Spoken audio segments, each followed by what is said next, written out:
Queridos hermanos, celebramos hoy en este precioso lugar, la Santa Iglesia Catedral de Córdoba, el día de la dedicación, el día en que esta iglesia, este templo, fue consagrado para el culto cristiano. Sabemos que gran parte del edificio era mezquita anteriormente, desde hace ya 12 siglos, pero hace 8 siglos o más fue consagrada esta iglesia para el culto a Jesucristo nuestro Señor.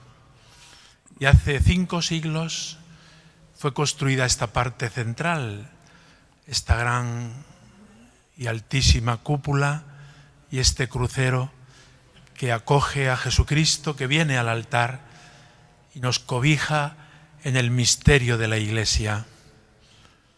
Hay, por tanto, muchos siglos de historia que nos contemplan y nos acompañan al entrar en este edificio y en este templo de Dios.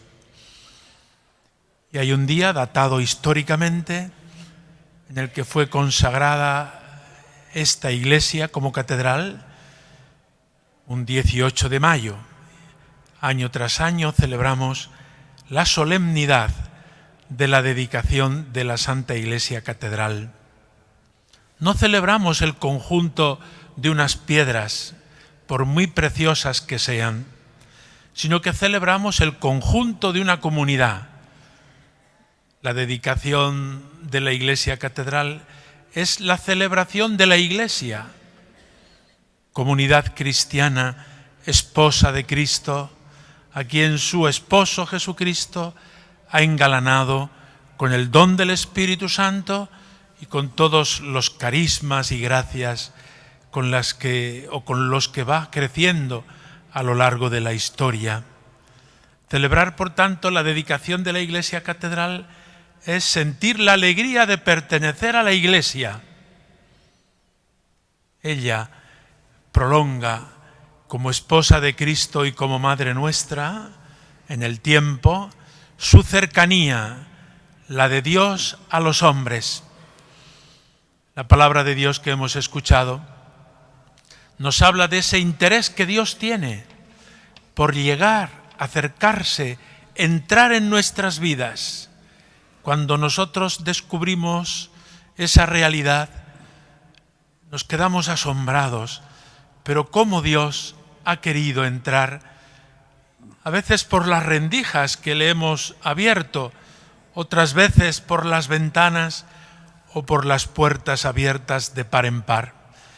Cuando Dios entra en nuestra vida, nos hace entender nuestra historia personal de otra manera. Pues Dios en la vida de cada uno va teniendo ese interés, pero si miramos a la historia, fue construido en primer lugar aquel templo de Salomón y cuando eran peregrinos en el desierto, una tienda, la tienda del encuentro, donde Moisés iba a hablar con Dios como un amigo habla con su amigo. Y de aquel encuentro salía Moisés con el rostro resplandeciente. El templo de Salomón fue preparado pues con todo primor por parte de su padre David. Y fue un templo que cuando sufrió la invasión de Babilonia y fueron llevados al destierro, fue destrozado. Lo que era el sueño y la alegría de aquel pueblo elegido vino abajo por la infidelidad del pueblo, por apartarse de Dios y por buscar los ídolos que siempre nos están acechando. Y vino el otro templo, el templo en el cual Jesucristo pudo predicar, hablar, el templo de Jerusalén. Ese nuevo templo tuvo la dicha de albergar al Mesías, a recibirlo y desde allí él poder predicar como nos consta en el Evangelio. También ese segundo templo fue destruido por la invasión de los romanos en tiempo de Vespasiano y de Tito en los años 70. Solo se conserva un muro, el muro de las Lamentaciones, que es el lugar de culto por excelencia hoy del pueblo judío. Dios no puede ser contenido en un templo, pero Dios ha querido acercarse a cada uno de nosotros y a su pueblo, poniendo lugares, templos, como casa de Dios y morada de Dios entre los hombres. Jesucristo introduce una novedad, lo hemos escuchado en el Evangelio. Ha llegado el tiempo en que los adoradores que el Padre busca son adoradores en espíritu y en verdad. Y en otros lugares, el propio Jesucristo, la carta del apóstol San Pedro, el mismo San Pablo, nos dice: vosotros sois el templo de Dios. Qué bonito. Los templos, por tanto, nos ayudan a entender este misterio, pero el templo de Dios somos nosotros. Ese deseo que Dios tiene de acercarse a cada uno, lo ha cumplido cuando nosotros le abrimos el corazón y el alma, en gracia de Dios, se convierte en templo vivo del Espíritu Santo. Dirá San Pablo: ¿no sabéis que sois templos vivos de Dios? Glorificad a Dios con vuestro cuerpo, puesto que sois templos de Dios. Dios vive en vuestro corazón. Y San Pedro, lo hemos escuchado, nos invita a que formemos parte de este templo nuevo, ya no construido por manos de hombres, sino construido por Dios, en el cual cada uno de nosotros somos piedras vivas y que se va construyendo por la ofrenda de nuestras propias vidas, por sacrificios espirituales y ofrendas, y por la ofrenda de nuestra propia vida se va construyendo este templo que, al no ser construido por manos de hombres, no puede ser destruido por manos de hombres.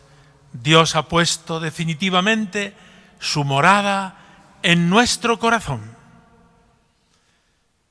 Un aspecto y otro se complementan, y al celebrar hoy la fiesta solemne de la dedicación de este templo tan singular y tan espléndido, nos está recordando: es tu corazón el templo de Dios, el que tienes que adornar con las virtudes, el que tienes que tener limpio para que Dios viva y manifieste su gloria. Ese templo eres tú.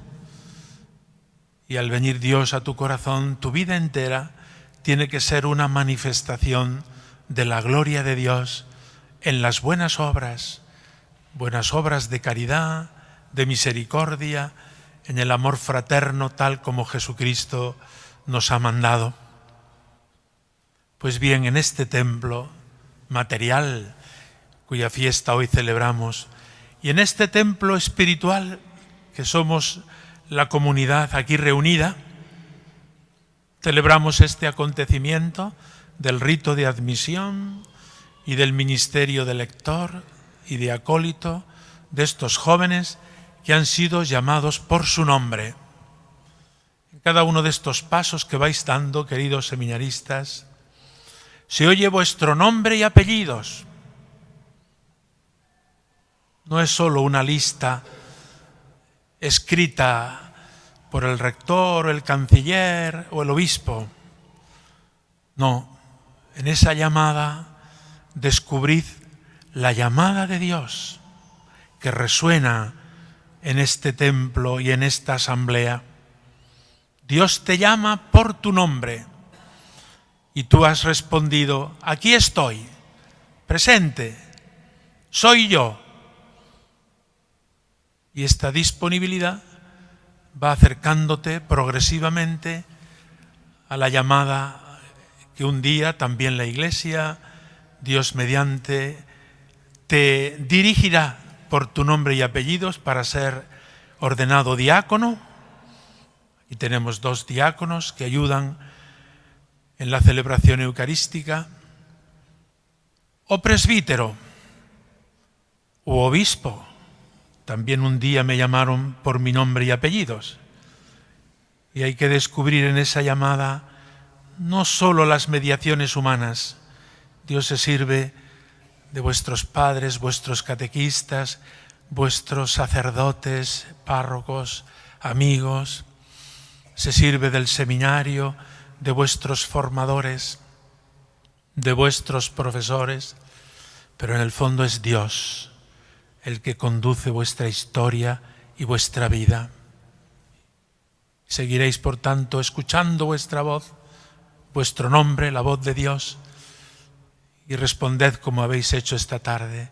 Aquí estoy, decidido a dar el paso que me encamina hacia el sacerdocio ministerial. Ciertamente estos ministerios, el de lector y acólito, también se confieren o se conceden a los laicos. Son ministerios laicales. Y en la Iglesia, pues para el servicio de la comunidad, hay lectores incluso instituidos para proclamar la palabra de Dios, para atender la catequesis y la instrucción del pueblo cristiano. Y también en el pueblo de Dios hay acólitos o ministros extraordinarios de la comunión para llevar la Eucaristía, para servir al altar y sobre todo para que nadie se quede sin comulgar por falta de ministro. Pero en el camino hacia el sacerdocio ministerial, estos ministerios son de obligada recepción. Solo la sede apostólica puede dispensar de ello. Quiere decir que la Iglesia le concede mucha importancia en el camino hacia el presbiterado, recibir el ministerio de lector o de acólito. Y antes de esto, el rito de admisión. Sois admitidos como miembros del seminario, ya lleváis, los que hoy recibís la admisión oficial, lleváis varios años, 3, 4 años o más. Por tanto, no es una ocurrencia de antes de ayer. Habéis sentido la llamada del Señor, la habéis puesto en manos de vuestros formadores para que disciernan si esto es de Dios o es una ocurrencia mía que pueda pasar como una nube de verano. Y vuestros formadores, vuestros rectores y responsables de formación testifican que sí, que Dios os ha llamado. Y el obispo hoy os acoge en la asamblea litúrgica, en esta preciosa celebración, y os recomendará, como ahora escucharéis, que os toméis cada día más en serio vuestra preparación al sacerdocio. Habéis pedido vosotros, por escrito, de vuestro puño y letra, al obispo, esta admisión a las sagradas órdenes, o esta institución, el ministerio de lector y de acólito. Y he tenido ocasión de estar con cada uno de vosotros, escuchando lo que Dios ha hecho en vuestras vidas. Puedo deciros a todos, queridos hermanos, que es una de las cosas más bonitas de la tarea del obispo, escuchar una vocación, cómo ha nacido, con qué síntomas, con qué personas, en qué momento, con qué circunstancias, y cómo la respuesta ha sido generosa, vacilante en algún momento, pero va afianzándose con la gracia de Dios y la compañía de la Iglesia. Es muy bonito, os lo digo a todos y a vosotros, queridos seminaristas. Dios ha actuado en vuestra vida. Doy fe y testimonio de ello. Sed fieles, por tanto, a esta llamada. No es algo pasajero. No es que Dios, en un momento, qué sé yo, de crisis o de turbulencia, os hiciera entender cosas raras y después os hayan comido el coco no sé quiénes en torno a vosotros. No, ha sido Dios y su Madre bendita, la Virgen María, la que os ha acompañado, la que os ha llamado. Es la Iglesia la que acoge esta vocación y hoy celebramos solemnemente en este lugar bendito, celebramos los pasos sucesivos hacia el sacerdocio ministerial. Queridos seminaristas, que hoy cantáis con nuevas energías y llenáis la catedral con vuestro entusiasmo juvenil, hoy es un día en el seminario señalado como fiesta, diríamos, aunque hayáis tenido clase, porque una cosa no quita la otra. Y ahora, en esta tarde, participáis en los pasos que vuestros compañeros de seminario, de pupitre, de futbolín o de comedor, vuestros compañeros van dando pasos que a vosotros os estimulan. Un día seréis vosotros, y no tardando, seréis llamados por vuestro nombre y apellido. Id preparando esta llamada y sobre todo la respuesta, de manera que podáis decir generosamente: sí, aquí estoy, presente, y podáis entregar vuestras vidas como una ofrenda espiritual que embellece a la Iglesia, que garantiza el ministerio sacerdotal y por tanto la celebración eucarística y los sacramentos, y que es prolongación de Cristo buen pastor, que apacienta a su Iglesia, que da la vida por el rebaño y que acompaña como buen pastor cada momento de nuestra vida. El rito como tal nos va explicando en qué consiste cada uno de estos pasos. Solo me queda encomendaros a la Virgen Santísima en este mes de mayo. Sois como una de las mejores flores y frutos del mayo cordobés que ofrecemos a la Virgen, nuestra Madre. Ella que os ha protegido desde vuestra infancia, ella continúe protegiendo, acompañando vuestra vocación, y a ella ofreced vuestros corazones puros y limpios para que ella los guarde sin mancha y podáis servir al pueblo santo de Dios ya desde ahora y para siempre. Que así sea.